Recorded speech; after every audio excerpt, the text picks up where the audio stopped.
Welcome to Chillin' 101. We hope this video helps. In this video, I will explain how to use a portable oxygen tank. First, always understand your specific oxygen prescription, including the flow rate.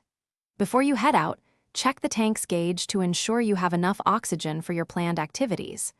Remember to keep your tank upright and secure in its carrier to prevent any accidental damage or leaks, which is crucial for your safety and the tank's proper function.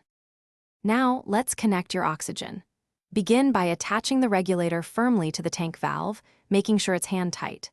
Next, connect your nasal cannula or oxygen mask to the regulator's outlet. It's important to ensure all connections are snug and secure. This prevents any oxygen from escaping, ensuring you receive your prescribed flow rate efficiently and safely throughout your day.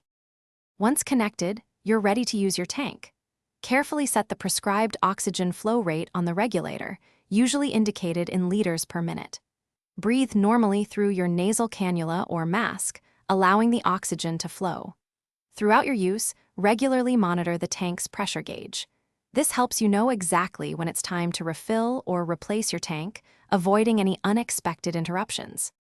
Proper care extends your tank's life and ensures safety. Always store your portable oxygen tank in a cool, dry place, away from any direct heat sources or open flames. For longer outings, it's wise to have a backup tank or a clear plan for refilling. If you plan to travel by air, remember to check with your airline about their specific regulations for portable oxygen devices well in advance. Thanks for watching. Consider subscribing if we helped you.